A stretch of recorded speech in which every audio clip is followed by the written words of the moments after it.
Everyone, thanks for taking your time out of your day to join us for our webinar.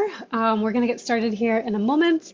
For those of you who are joining, if you can just send over in the Q&A. Oops, I just had a pop up for something. But if you could just put your name and the organization you're representing into the Q&A, that's what we'll be using today to chat with you all. And if you have any questions as you're watching the webinar, you can send those over through the Q&A. Hadley and I are going to be monitoring that and answering questions as we go along.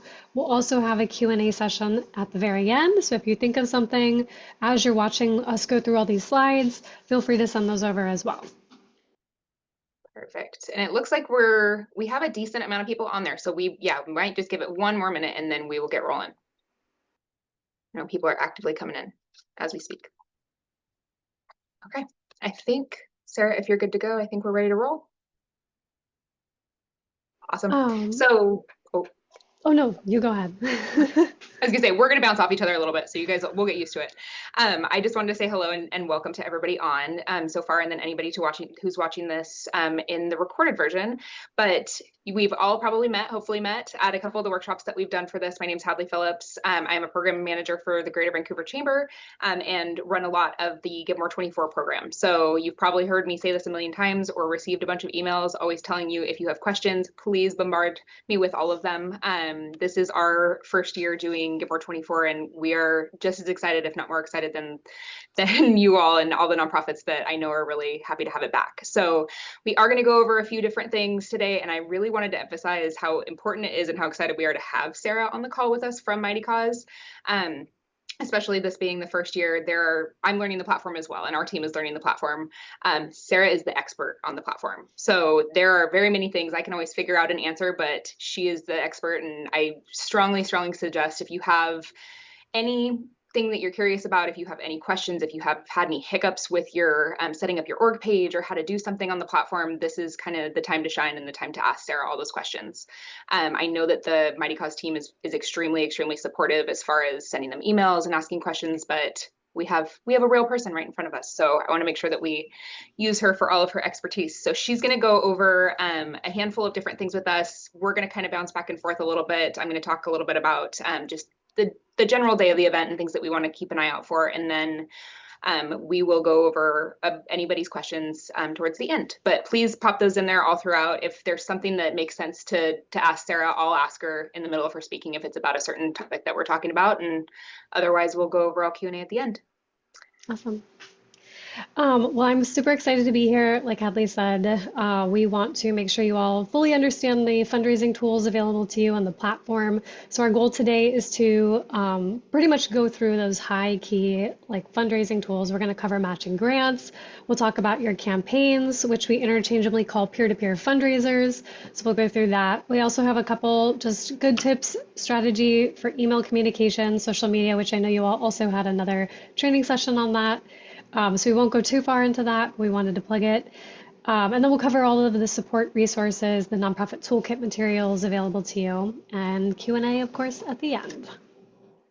And yes, I know there's a couple questions that have come in so far. The slides, I believe, will be provided, and then this recording will be on our website and sent out to everyone afterwards. So, and anybody that registered. So if for some reason you have to pop off in the middle of the call, then you can watch the rest of it later.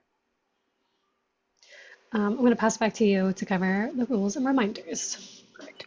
So if nobody has it yet ingrained in their brain, September 25th is the big day. And what I wanted to put a focus on too, and just remind everybody, we are opening early giving about 2 weeks ahead of that day, which means that people will be able to make donations during that time. So we're very, very excited. We're very excited to get people super stoked about that day, but you will have the opportunity. I know we have a couple organizations where it lines up a little bit better to do some campaigning around a couple days before. You will have 2 full weeks to fundraise. So there are a couple things in this slide that I wanted to go over and just remind everybody. One of the really, really cool things about a giving day and something that we're really excited about is raising unrestricted dollars. So this is fantastic. I know you're all nonprofits and you know what this means. We don't want to tie the money that you're raising to anything specifically because we want you to be able to utilize it for anything and everything. So try to stay away from any language saying it's fantastic to say, hey, we run these programs, or we serve this mission, or we help these people. But our biggest suggestion is that you don't tie too much of what the dollars are going to be raised for to a specific thing, because then it kind of leans into the world of restricted funds, and we want you guys to stay away from that. So that is a big important reminder. And then there are rules for Gimmer24. When asking for donations, it cannot be a give to get situation. So you can't say, hey, if you donate, we're going to give you a ticket to our gala. Or, hey, if you donate, we're going to send you a shirt. The support of the programs that you do and the missions that you serve is why they're donating. And we really want people to lean into that. It just can't be asking for something to get something else. And as far as their donations go, there were a couple questions, and I think they may come up later for Sarah, just to make sure that we're doing it correctly when you are hosting, or if you are hosting in-person events, what this might look like. And I think that there's the correct way to do it, and we'll give you guys some suggestions of what you can do and what you can't do. Down towards the bottom, and this is something, Sarah, correct me if I'm wrong, we don't want or need anybody to send tax receipts. That will all go through Mightycause. The system will do that automatically for you. And then thank you notes and emails are great. That's a great way to stay in contact with your donors, especially if you've developed a new donor base through this program. And I do believe or know that there is a spot in your profile that you want to make sure that you're filling out, like the special thank you message that will go to them automatically. So couple of reminders. Yep, that's all correct. So online gifts are going to automatically get emailed receipts. If you do have any offline gifts, those you would need to send out your own kind of thank yous and receipts for those. Okay, so we are going to get into the fundraising tools. We have about 25 slides. If anyone needs to hop, totally fine. We are, of course, recording this. I'm going to cut my video just so I'm not staring at myself for 25 slides. But here we go. So matching grants, this is a really great tool on the platform. We have a very robust matching grant kind of tool. These are things, basically funds that you are going to secure off platform for yourself, and then you are going to put it onto the platform if you are able to secure a match from a grantor. So these are typically larger gift sizes, larger donations that you're going to use as a tool to help you fundraise, to leverage, to bring in more donors, more donations during your campaign.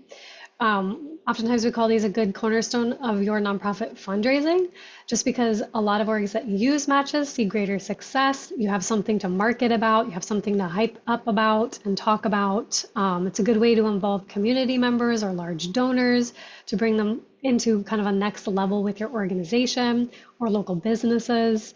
So all around, it's just a really great fundraising tool to use during your campaign. So why are they successful? A little more about that. So matches are going to be time sensitive. So they're going to create that urgency for a donor to want to give during a specific time period. So if perhaps you have kind of a lull in the afternoon and you are, thinking you want to try to get ahead of that and you want to keep the momentum going, maybe having a match run after lunch or before dinner would be a good time because basically it's a short period of time. It's going to excite somebody. It's going to be that tipping point for them to decide to donate right then versus doing it after dinner, perhaps forgetting about it and going on with their day. So matches create urgency. It also helps you money go further for the donors. So at the end of the day, matching grants really appeal to people's love of a great deal. Basically, it's a tactic. It's a buy one, essentially get one, especially if you're doing that one-to-one kind of standard classic match, where if somebody, say, donates $10, 10 more dollars will go to your organization through the match. So people love this. They love knowing that the funds that they're giving to you are going to be stretched even further to help you, get the work done that you do. Matches are also great because they offer clear calls to action. So when somebody's donating, people want to be told when is the best time to give, like when can they make the most impact for your organization. Matching grants are the thing that provides that call to action. They're the thing that tells somebody, if you donate now, it's a great time to double your donation. It's also going to be very empowering to donors who give in smaller gift sizes. So those people who are giving, $10 might not feel like their impact is that great. Maybe it doesn't matter. They'll, maybe they're on the fence about giving it all. Maybe they'll get to it later. But these matches are going to really empower those who give in smaller gift sizes to feel the impact on a larger scale. They're not just giving $10, they're making sure your organization gets, 20 through the match. So it really gives them an opportunity to boost the impact of what they already feel might be a small donation. So when you're thinking about securing your match, so just as far as the process, you'll first start by prospecting. So this is when you start thinking about who would be a good ask. So are your board members a good ask? That's a really great place to start because these people are already invested in the success of your organization. Perhaps they already, financially are invested as well, and they would want to help you in this way. You could talk to major donors, people. Major donors are a great one. If they are intending to give to you, say $200, $500 every year, and you know that this gift is coming, it's a great opportunity for you to reach out, talk to them about what a match is, how it can really positively impact your campaign. And oftentimes people are excited. They're going to give you the money anyways. It's cool to do it in a new way, and really see how that can impact in a positive way. Corporate sponsors are a good one too. Good opportunity if maybe you have like a local partnership with a small business, a coffee shop down the street, anybody who you would want to talk to that maybe could give you a small gift size. And you don't need to think that matches need to be huge. So you don't need to worry about securing, $1,000 or $10,000. That's really great, but matches can be impactful even at smaller gift sizes. So if you have, somebody, a major donor who wants to pledge, basically give you $200, that would be a great grant size. You can then put parameters around smaller matches so that you can extend the life of your match. And we'll talk a little bit about that in a future slide. But you can also consider, pooling together multiple people to create a larger match. So like for board members, for instance. If you have, a handful of board members, if every single one of them gives you $50, maybe you could reach that $200 match, or maybe you could reach a $500 match by incorporating multiple people pooling together. Once you have your list of who you want to reach out to and you think might be a good fit, you want to move into the cultivate. So you're communicating with this group, you're talking to them, you're trying to figure out what is the most important piece for that specific grantor. For corporate sponsors, for instance, they probably want to be public. So you can hype up the fact that you're gonna, do X, Y, and Z to really promote them as a corporate sponsor in the match. Your board members, what's important to them is your success. So you're going to talk and communicate about that aspect. Same with major donors. Then you're going to actually make your ask. You're going to appeal to those interests. You're going to talk about the match. You're going to speak directly to what's important to them, and talk about the impact that your match is going to have. You'll finalize the details with them. You'll figure out, when is the best time to place this match? Is there any strategy around it, or is it going to run the whole campaign? But you can definitely start the process now. So when you are ready, you've talked with your grantor, you've finalized the details, you know how much is going to be available, you're going to set up the match on your organization page. So that's found under your fundraising tools when you're logged in as an admin to your org page, and then under matching grants. As far as match setup goes, we have a lot of flexibility here. Your most popular standard match is going to be the one-to-one. So that's where you match 100% of the gift that a donor is giving. So if they give $20, they get $20 from the match. We have all sorts of different kind of changes. You could do a 2-to-1 match, a 3-to-1 match. It's up to you.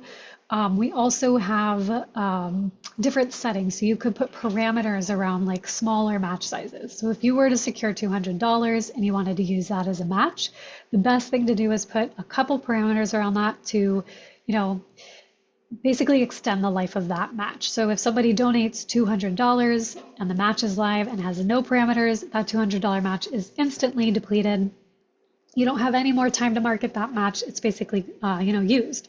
So by putting little parameters in this tool, a couple of those are, matching up to a certain amount. So you could say, if you match, we'll match up to $25 per gift. So if somebody donates 25, they're matched up to 25. If somebody donates $50 to you, they're matched, but they're only matched up to that $25 parameter that you put in place. So there's all sorts of ways that you can kind of extend and customize your match. I'd recommend just checking out our support articles. They're linked in the toolkit, and just kind of figuring out the right settings for you. When you have the match, you're ready to promote the match. Promoting the match is basically critical to its success. So you've done all this work, you've talked to all these potential grantors, you now have one. If you don't, basically market the match. Some people aren't going to know about it. You're not going to get as much, results that you want to see out of it. So once you have it, start, sharing it on socials, add it to your newsletters, add it to emails that are going out to donors, letting them know the special time that you have. Maybe it's an hour-long lunchtime match or a dinner time match. So really letting them know. It's almost like a save the date for, having the most impact, which is really great. So you'll want to definitely do that.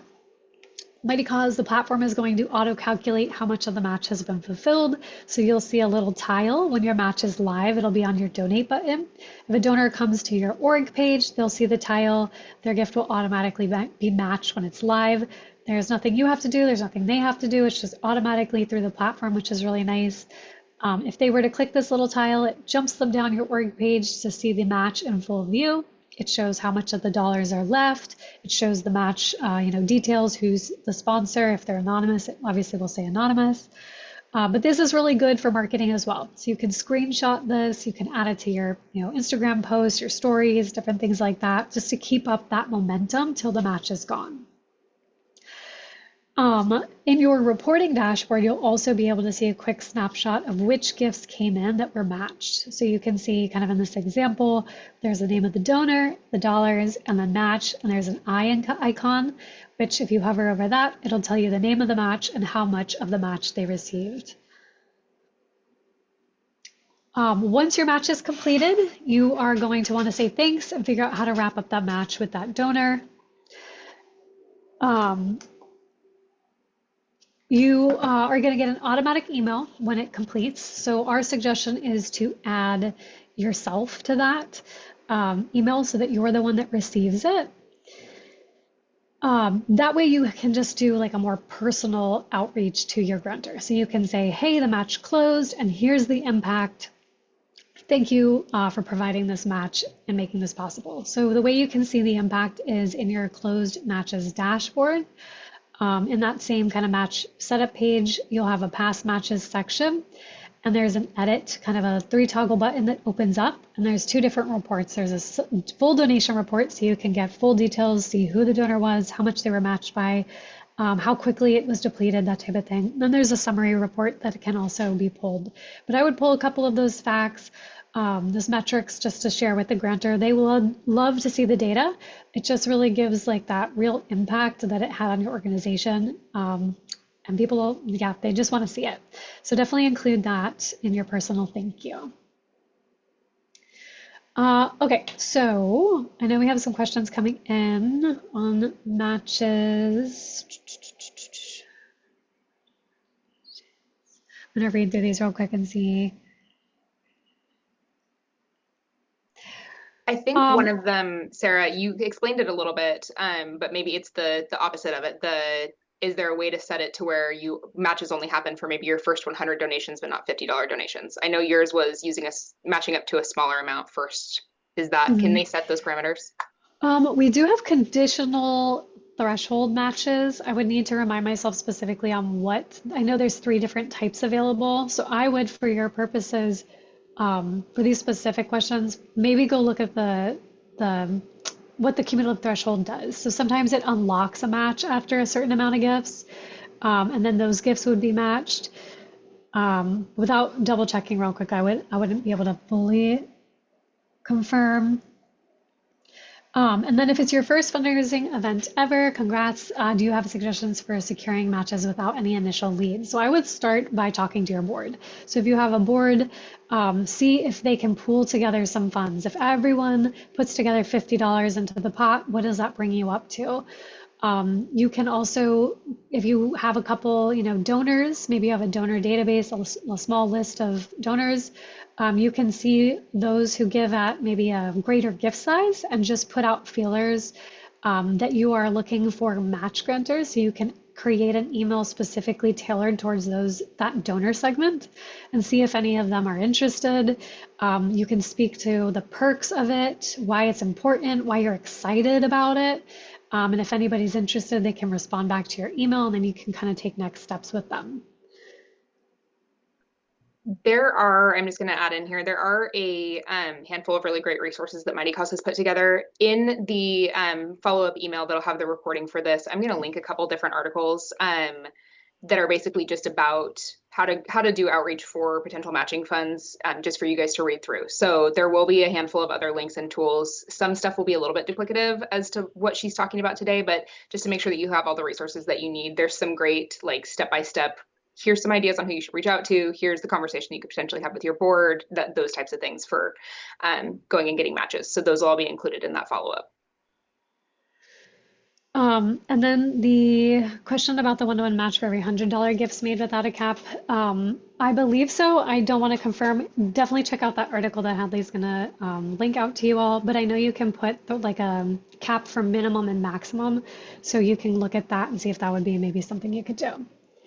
Alrighty, so moving into fundraising tools, we're going to focus on campaigns, which we interchangeably call peer-to-peer fundraising, because that's where your dashboard is for peer-to-peer pages that get set up for your organization. So peer-to-peer or campaign fundraising, this is, if you're brand new to peer-to-peer fundraising, this is basically a technique where you are going to leverage your existing supporters to bring in new supporters and new donors by having your, list of supporters ask them to create a fundraising page on your behalf. They'll, create this page, they have their own custom link, and then they can share that link with their own social network, their own, friends and family to try to get donations on your behalf. So this is a really great way to try to reach new donors. If you're wondering, like, how do we get to, we're really struggling to get new donors into our fold, like, how do we reach them? This is a really great way to do that. You'll basically start to talk to those in your inner circle. This is a way to expand your reach. So if you have an inner circle of a couple people, start small. Think about your board. I always say your board because these are the people closest to home. These are the people who are invested in your success. So the board members can create a page. They can share that page link with their own networks to bring in new donors. This is how you can extend the net. Often you don't have access to these people, but these people have access to their own network that have maybe similar goals, or they like the similar mission that you're doing. So it's a way to easily get people aware of your cause and donating. It's also a great way to raise more funds. Obviously, there's a limited time frame for giving events, so this is a really great way to just, have a bunch of people all on the ground, all fundraising on your behalf, raising money in a short time frame. So what this looks like, if you are a visual person, basically you are over here as the organization. You have peer-to-peer supporters, your participants, your fundraisers, your board members, maybe volunteers, staff members, maybe some donors who are very invested in your work. Those would be those peer-to-peer fundraisers. They're then sharing their page link with their friends, their family, their colleagues, their Facebook, they're making posts, that type of thing. And then all that money is coming full circle back to you. So anything that's raised on a peer-to-peer page is automatically included in your organization overall totals. So when you look at your org page and you see how much, your milestone kind of goal bar is increasing, all those dollars are going straight into that metric bar. So if you're getting started with peer-to-peer fundraising, the first thing you want to do is assess your goals. So obviously it's great to do peer-to-peer fundraising, but kind of coming up with a plan and seeing how it really fits into your campaign strategy is going to be really critical to its success. So setting your goals for the campaign. So what are your specific goals for peer-to-peer fundraising? Do you want to just get more participants engaged? Do you want to try and reach a specific dollar amount specifically through peer-to-peer fundraising? Do you want to try to hit a unique donor goal? Maybe that's something peer-to-peer fundraising could help you achieve. So that's all going to help you determine the size needed for your peer-to-peer or your campaign outreach. So then you have high-level goals. So considering what outcomes are most meaningful to your nonprofit and your campaign overall. So overall arching goals for peer-to-peer. These could be things like engagement. Maybe you just want to put out feelers and see if, some really excited donors or, volunteers want to try this out. Or maybe it's stewardship. Maybe you want to move somebody from a on the sides who donates all the time. Maybe they show up and do a little bit of volunteer work for you. Do you want to steward them into, the next level, which might be peer-to-peer fundraising? which is actually talking about your cause, sharing their page link with others. And then you'll want to scale your goal based on the size of your social network. So if you're a smaller, organization and maybe you don't have a whole lot of donors yet, you're just getting started, scale your goal to the size that's achievable for your, organization. So a couple other potential participants, obviously board members always at the top. A good way to get them involved if you're wondering how to get a board involved in a giving day, having them set up a peer-to-peer page, or even setting up the page for them and then just sending them the page link so that all they have to do is share that link.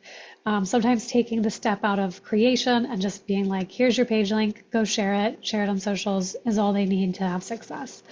Like I said, volunteers, any staff members, if you have any alumni from programs that maybe you've hosted or run, your own friends and family, maybe you could poke them on the shoulder and ask if they wanted to set up a page, or any specific target groups that you have. So peer-to-peer fundraising setup, there is a button on your org page called Fundraise. It's right next to your donate button. That is where somebody goes to click to create an individual fundraiser for your organization. So they'll click that button and then our creation wizard will take them through the process of setting up and publishing their individual fundraiser pages. They can also opt into using the fundraising template that you set up. So we have that on the next slide. But this is a really great tool. It's a template. Basically, you pre-fill some of the information on a peer-to-peer page so that they're not starting from scratch. Then they can customize their fundraising page to talk more about their specific connection with you, why they care about you, the work that you're doing, that type of thing. So here's that beautiful fundraiser template. So we call it Taking the Fear Out of Fundraising. Like I said, you basically are just pre-filling different sections. So you're setting maybe a templated title for the page. You're also setting a funding goal. How much do you want each of these peer-to-peer pages to ideally raise?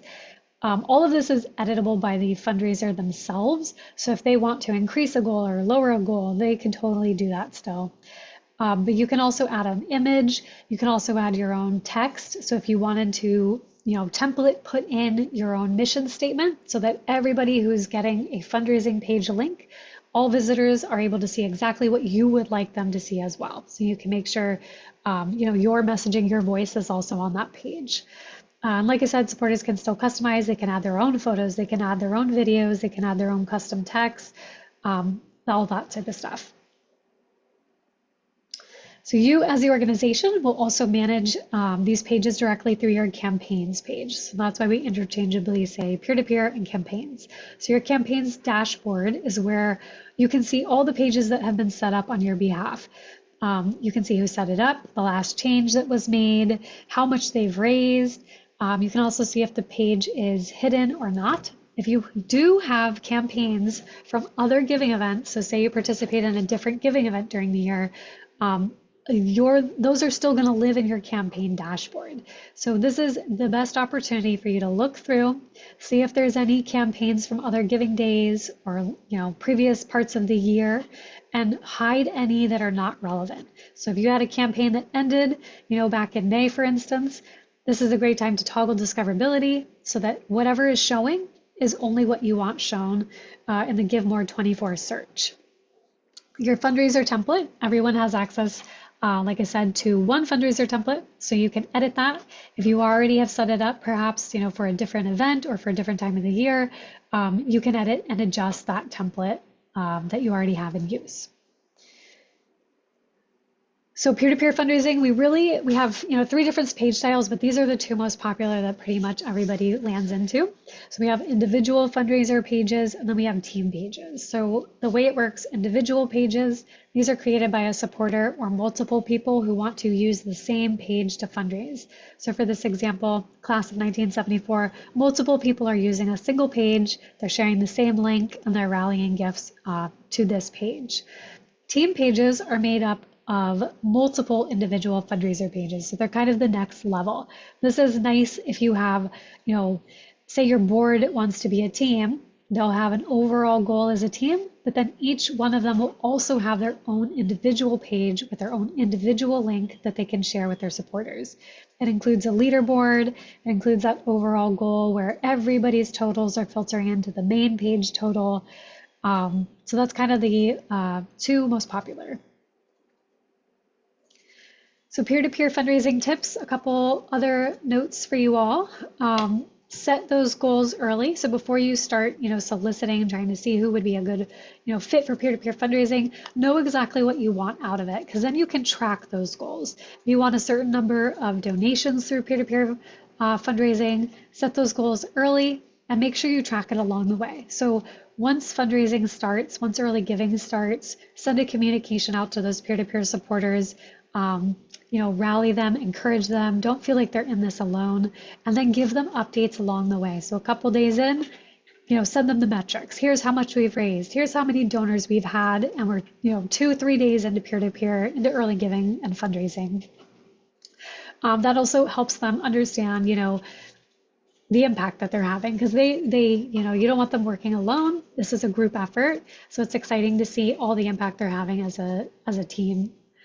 Make sure you ask. Most people don't know that they can fundraise on your behalf. So you can send out feeler emails. You can add it to a newsletter. You can let people know that peer-to-peer campaigning is available to them. If they're interested, they can click here, get added to a mailing list, and you can start to work with them. Send out social media posts, let them know that you're looking for a team of peer-to-peer supporters. And then you'll want to definitely provide resources, tips, email templates. So the same way that Hadley is creating kind of a nonprofit toolkit for you, you can pull inspiration from that and create maybe a mini peer-to-peer supporter toolkit for your own fundraising, fundraisers. Little things like how to write a social post, how to ask for a donation. These are things that a lot of people don't know how to do, but you do. And maybe it comes more naturally to you. So creating little templates for them to use is going to be really, really helpful when they're just starting out as peer-to-peer fundraisers. Create a plan for what's going to be the most effective. Prizes obviously haven't been announced, but if there are prizes, see if peer-to-peer fundraising can work into a strategy for timing. Track your progress. Make sure you have a communication flow, little check-ins with your supporters so that they aren't feeling like they're all alone. And then just make sure you have a plan to follow up with those new donors. So basically peer-to-peer pages, they're going to bring in all new supporters to you, people who you probably don't know, haven't met. So you'll want to have an opportunity to add them to your mailing list, send them a little thank you note, handwritten message, that type of thing. And then of course, thank your peer-to-peer supporters as well. Alrighty, so a couple marketing tips, email and social media strategy. I know Hadley said that you all had another training on this, so this is kind of short and sweet, but as far as email tips are concerned, short, easy to understand messages. We always say that obviously you all get a ton of emails, and it's kind of how long do you look at an email before you close it out and move on to the next. So if you have a 5-second attention span of the recipient, what is the most important thing to say? You'll want to have a strong header. You'll want people to want to click into your email. And then you'll want to have, a tailored ask. So a clear ask, a button to donate, whatever you want to say is most important, say it at the beginning. You'll also want to tailor your messages to the audience you're emailing. So we call this segmentation. Large donors maybe get a different email asking for a gift during the event versus somebody who maybe gives at, the minimum amount. Obviously, you're going to ask for larger donors to maybe give it larger sizes, but you don't want to put that pressure on somebody that is always going to give you $10. Volunteers, this is a good group. Obviously, you don't want to just go forward and say, give us money. They also give you time. So acknowledging that they give you their time and then showing them, here's what we're fundraising, we're really excited for, here's different ideas of how much you can give. Just making sure that they're, you've thanked them for their time as well. Preview your experience. So send yourself an email before you send it out to everybody. That's just definitely something you want to do. And then if you want to do a more advanced kind of testing, you can do A/B testing. So you can do little things like you have the same message going out to your groups of donors, maybe one asks slightly different, the phrasing. Maybe the call to action is slightly different versus the other group, and then you can see which ones had the best response. This is something that really you should do all year round. A/B testing, just to kind of get an idea of what people are responding more positively to. Maybe maybe it comes down to literally the color of a button. Are people more likely to click a blue button or a green button? Little things like that can help you get more dollars. And then definitely pre-schedule your emails. So save the date. Once you're registered, those should be going out, letting people know that you're participating in Give More 24, get them excited about it. Pre-event, when it's getting closer to early giving. When early giving starts, have an email scheduled to go out, and then of course during the live event. Social media tips. So we have really great resources that Hadley and the team put together. These are all in your toolkit. Excuse me, we have the link here under givemore24.org/page/templates. You can go through and get all of these. This is really nice because you can take advantage of the branding and then plug in your own, organization pictures or photographs or team members. But definitely get ahead, pre-schedule your post, start planning something that's attainable. Don't feel overwhelmed by social media. The best thing you can do is just make sure you're pushing content out. It doesn't need to be, 2 times or 3 times a day. It just needs to be regular. So whatever is regular for you, if that's once a day, if that's every other day, if that's once a week, just so that people are aware and they're up to date on what's going on. That also gives you better chance of visibility when people are interacting with your posts early on versus just posting on the day of the event and wondering why you're not getting any kind of views on different things. You'll want to start that early. We also recommend, if you can, budgeting for a couple boosted posts, especially on the actual early giving period and the live event. These can be small amounts, but just pay to play kind of thing, which is just how social media operates. And then also creating engaging content. So getting ahead of what you want to do. So pre-record videos so that you don't have to be recording videos on the live event. These are things that you can do, like creating testimonials. Maybe you ask all of your board members, could you create a 30-second video explaining why you value the work that we do? Then you can queue these up, you can pre-schedule them, and then those videos can be put out, in the lead up to the event. Also thinking about free tools, Canva is really great. I'm not sure if these were made in Canva, but Canva is a really easy, free to use tool. Definitely look into that.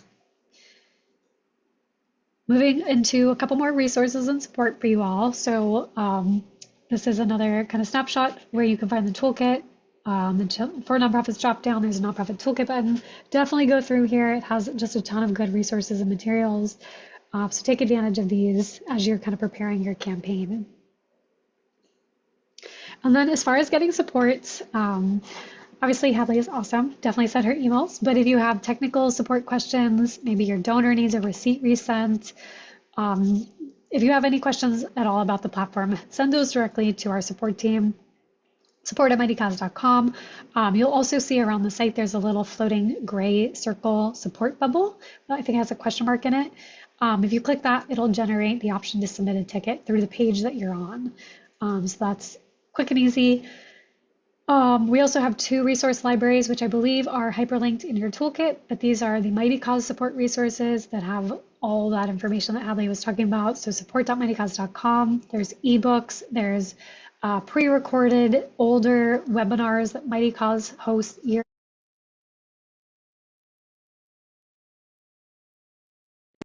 Maybe you want to dig more into how to engage your board, things like that. Okay, so that is everything I have. We can get into questions now. There were a couple things that I wanted to pop into and add before we get into questions too. Yes, all of those templates are in Canva. All of the nonprofit toolkit items I'm going to add in the follow-up email and kind of break them down for you guys as well. I know it's a lot of information to dive into. There's a couple different things that came up while Sarah was talking that I know that we have templates for in the nonprofit toolkit and in what we have linked in what is called the campaign work plan. If you have opened it yet, amazing. If you opened it and went, holy cow, this is a big fat document, I'm not going to look at this. This is crazy. Totally understandable, especially if this is your first time doing this. What that campaign work plan is kind of just a step-by-step walkthrough of kind of creating your Give More 24 campaign as a framework. So obviously all different nonprofits are going to do things differently, but if you're starting from ground zero, or if you just want some helpful tips and tricks, we did add that in there. But there are a couple things, and I will link those in the follow-up towards the bottom of that document, that might be really helpful, especially if you're doing peer-to-peer, on just kind of writing out the story that you're trying to tell for your organization, and then potentially sharing that with those people that you're asking to peer-to-peer fundraise for you. So as nonprofits, you all do a fantastic job, just like Sarah said, of telling your story and explaining your mission and getting people excited to give to you. This is just a way to put that on paper and make that equally as easy for the people that are potentially fundraising on your behalf. So I did want to throw out that those are on there as well.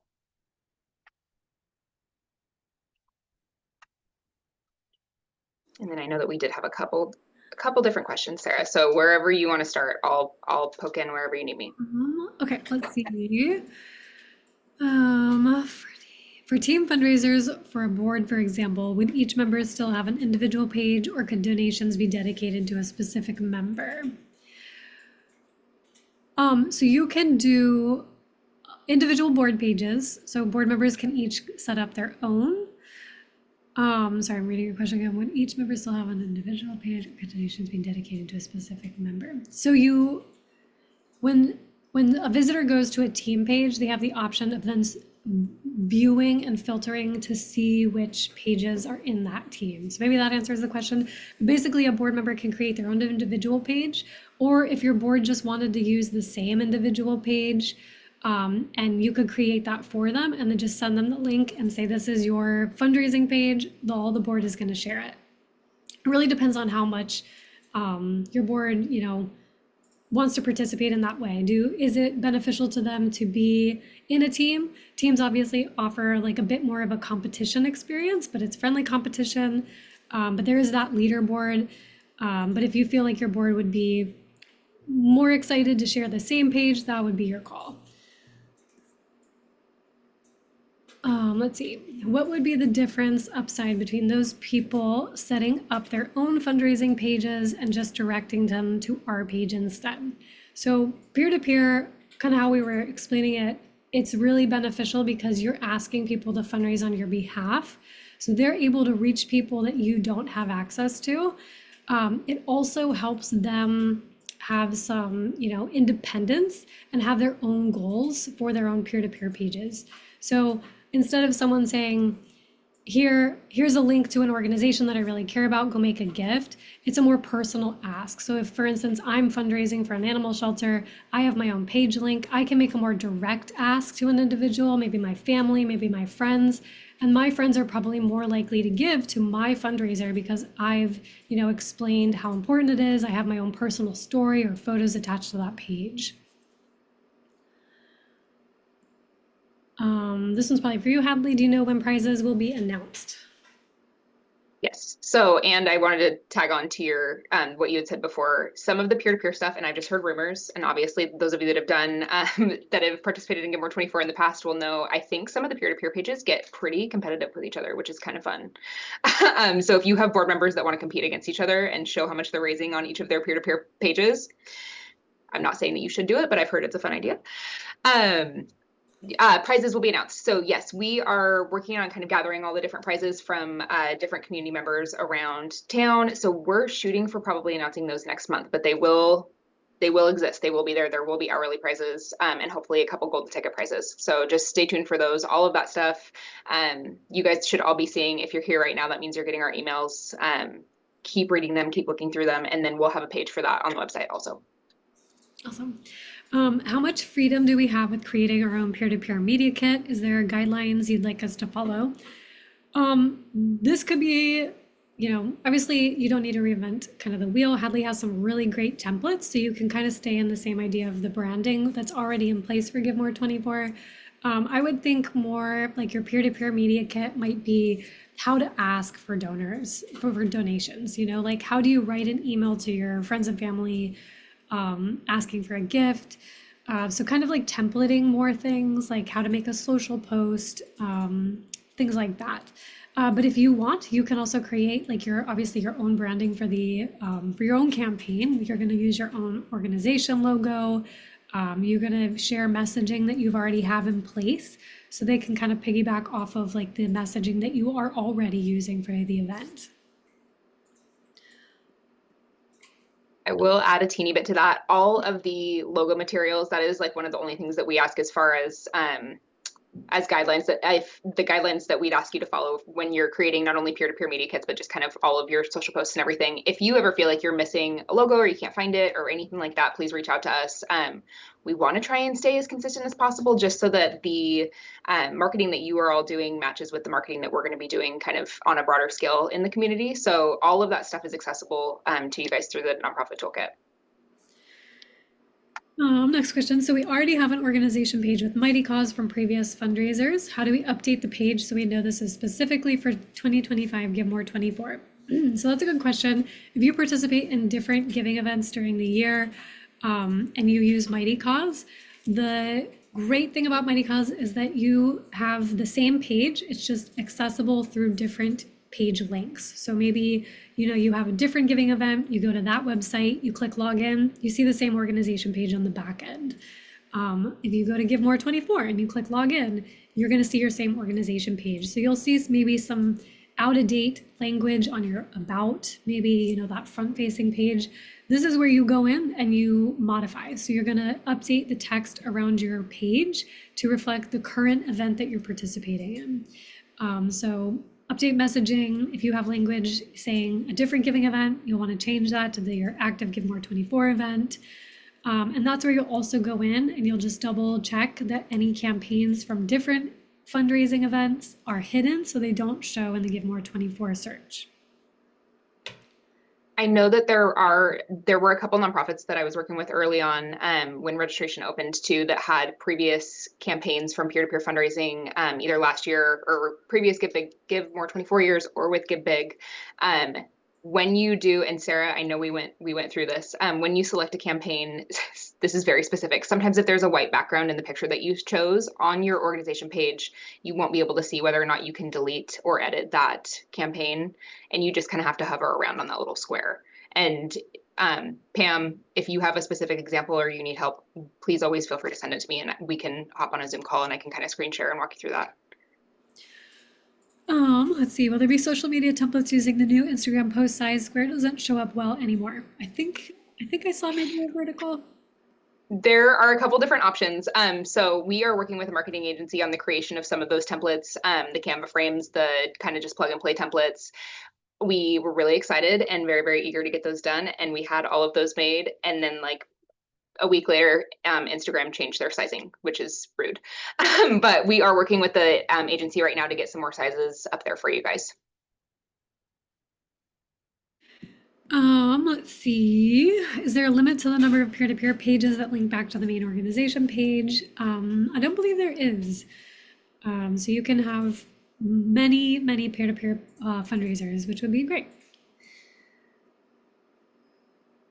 Do you need to set up an event for Give More 24?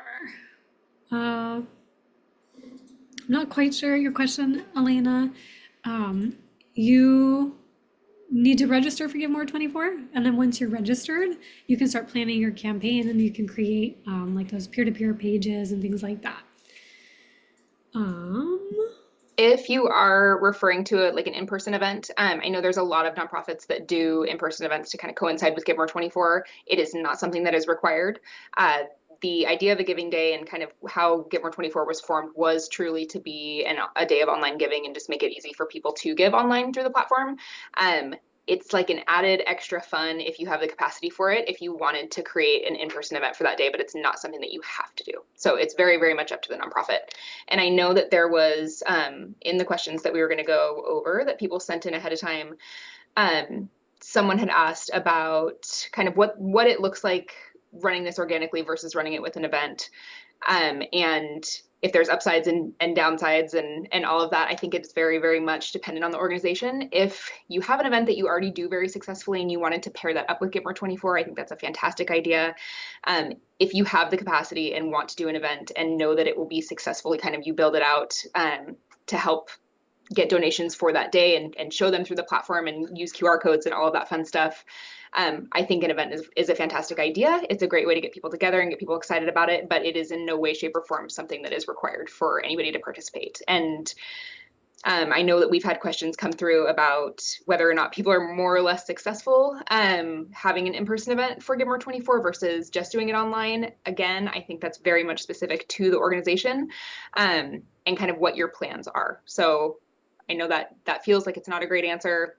If you have any nonprofit peers, or if you meet anybody at the workshops that we do, or the Get More 24 specific workshops that we do, I think it's great to chat with others that maybe have done events in the past and they've either worked or not worked, if you're thinking about incorporating that. But I know it's very specific and dependent on the organization, the type of event that you hold, of as far as whether or not it's going to help you or hurt you for the day of. And then Elena, the second part of your question, is there a campaign page auto-generated for Give More 24, or is that something we should set up? So our recommendation is for you to fundraise, unrestricted on your org page. So that's going to be your organization's fundraising page. Donors should go to your donate button on your org page. Campaigns is really where you'll have somebody else set up a fundraiser for your behalf. So like if your best friend wants to fundraise on your behalf, then they'll set up the campaign page. Your actual fundraising as an org is going to take place on your org page. Let's see, is there a minimum donor amount for matches? The minimum amount for matches is just the platform minimum, which I believe, Hadley, you all have is $5. Yes. All right. Any other questions or anything I missed, Hadley, that you saw? There are a couple more that were up at the top. So I know a couple people asked about processing fees and whether or not there will be an option for donors to cover processing fees. Yes to both. There are processing fees. I'm going to read them to you so that I don't get them completely wrong. And yes, there will be an option for every donor to cover those fees. So there is a 3.5% platform fee, a 1% brand fee, and then a 2.9% plus 30-cent credit card processing fee. Simple math. So basically it's 7.4% plus a 30% or 30 cents per transaction. So all of that is listed, and I will link it also in the nonprofit FAQ if you need to copy and paste it anywhere. It's on the website, but there will be fees, but our hope is that the donors will cover a lot of the fees. I know in talking with Mightycause and talking with Sarah and in talking with a lot of other giving days kind of nationwide, I want to say that it's like 89% of donors choose to cover the fees. It's a high number. So we're hopeful that that'll be the case here as well. And let's see. I think those were the only two questions that got missed up at the top. There were a couple questions that had come in through registration. Some strategies for using Get More 24 to acquire new donors. Sarah, do you have anything that you want to add for that? Or I have a couple. Yeah, so our biggest recommendation is peer-to-peer fundraising. So if you have a couple donors, board members, people, if you've never tried peer-to-peer fundraising, it's the easiest way to get in front of other people who have similar values to donors who already care about you. So maybe they have friends that care about, I always use the Animal Humane Society as an example, but maybe they want, to also support similar causes. That's the easiest way. So you're going to be able to pull a donation report on your dashboard, and all the gifts that come into peer-to-peer pages, those donors, those new donors ideally, are going to be included in your report. So you'll have their information, you'll have their, email address, you'll be able to, reach out to them, thank them for their gifts, come up with a care package, something that really hopefully encourages them to want to give again to you. So definitely start with peer-to-peer, try it out even just a little bit. Maybe you have 2 people you want to try, see if you get a couple new donors with those individuals. Perfect. And Amanda, I'm so sorry, I did miss your previous question. Can offline gifts be recorded for Get More 24? Yes, they can. And Sarah, I'm going to have you explain that because I know that you will do a much better job. then I will. Offline gifts. So on your organization dashboard, under your reports section, there's a button to add an offline gift.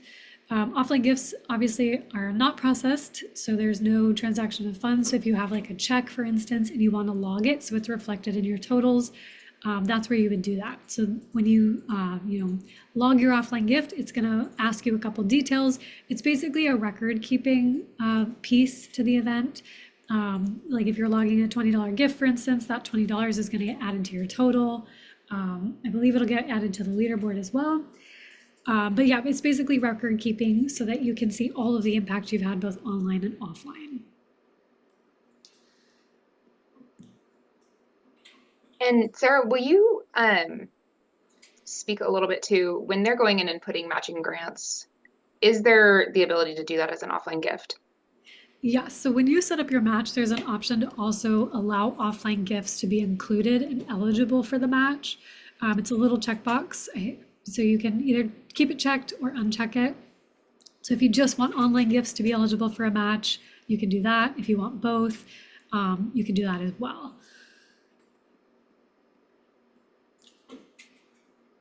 Is that what you're talking about, Hadley, or were you talking about? I think so. I think that was a good answer to a good question. I'm thinking if say their match comes in at a $5,000 level and they secured a match with someone that said, I'll match you up to $5,000. We're going to send you the check for $5,000. They can put in the match as an offline versus matching dollars that come in as offline is what I think you just explained. Yes. So both are available. Yes, yeah. Perfect. And then can a match donation fulfill their match via an offline donation? Just answered that. Do you create a peer-to-peer page for them, or do we create a template and then they create their own? Stacy's question. I want to say you have the ability to do both. I've heard from a handful of nonprofits, sometimes depending on how hands-on you want to be, that it does help and potentially simplifies your peer-to-peer fundraising experience if you help them create their page or create them for them. It really depends on the volunteers or board members or staff members or whoever it is that's running a peer-to-peer page. And the template allows you to kind of guardrail what it is that your peer-to-peer fundraisers are using. So if you have specific branding or specific things that you want to say to tell your organization's story, you can kind of build the box for them rather than letting them go wild and create their entire page and say your, branding is all blue and they make a page that's all red. It'll give them a little bit of guardrails. But am I answering that correctly, Sarah? Yeah, no, that sounds good. It depends really on your capacity. Like if you want to be highly involved with your peer-to-peer supporters, I've seen a lot of organizations create like a party where maybe you do a virtual get together and everyone sets up their pages at the same time.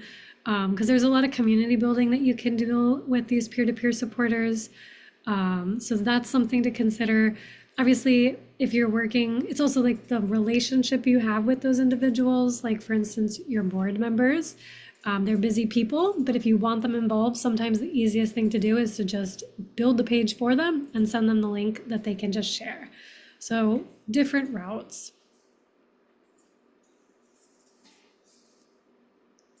And then recurring donations. The answer to this is yes, but again, Sarah, I'm going to let you explain it. Yes, yeah. So once the event is over, and I don't think you've publicized this, Hadley, but you all are going to have year-round fundraising available on your platform. Correct me if I'm wrong or if the decision has been changed. But recurring donations are something when somebody goes to your checkout form, they can decide at the top there's a button to give one time or to create a monthly donation. So those monthly gifts would be shown in the recurring donations section. So you could kind of keep eyes on that. And that's where those would come in. And that is something I think that we're kind of the mind right now, especially for this program specifically, where if there is ever an opportunity for someone to give you money, we want them to be able to do so. This is a great way if somebody happens to just say, oh yeah, I'll sign up to give 20 bucks a month. Awesome. We want to make sure that you guys get that. I know that a lot of the nonprofits already have like a secondary donation software that you use. If you don't and you want to use Mightycause all year round, great. We didn't want to take away the option for recurring donations, but I believe that they are also just still subject to those fees. Is that right, Sarah? Yes.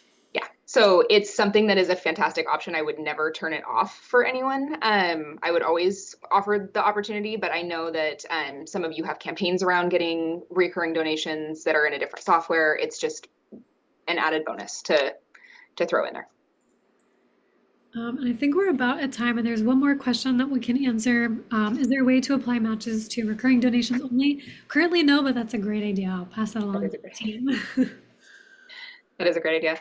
I will throw out a couple more things. Again, we're going to be sending some more resources in the email that's going to follow up with the recording to this. Again, please always continue to send your questions to us. As Sarah mentioned, if they are platform specific questions, like if it is a holy cow, Mightycause, how do you do this? You can always send them to me. I may be just forwarding them on to her and her team. But so I would always suggest that you go through the support at Mightycause email address, but any other questions about the program or things that you're curious about, whether or not to do an event, some of the questions about matching and whether or not you should set it up a certain way. Our team is always happy to walk through all of that with you guys. We can always hop on a Zoom call. We do have drop-in, like virtual times. They're called drop-ins, virtual drop-ins, basically where Bailey, who's on my team, she's on the call also, and I will just kind of sit and wait and see if there's any help that you need, and we can screen share. We do the same in person. We're going to continue to do workshops all throughout and panels and give you guys as many resources as we can. That nonprofit toolkit is also full of them if you haven't had a chance to go through and kind of just poke around. I know there's a lot of information in there, but if you ever have a question or are looking for some sort of a template, always check in there or ask us. And I think we made it through all the questions, which is great.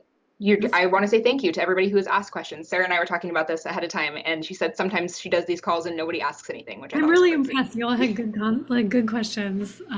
Yeah, sometimes it's very silent after the webinar, so I appreciate that. It's a lot of information. So, but thank you so much, Sarah, for doing this, and thank you all for joining. This has been hopefully really, really helpful for all of you. Yeah, thanks everyone. I'm going to send Hadley the recording and then we'll get it uploaded. Awesome. All right, bye everyone. All right, thank you guys.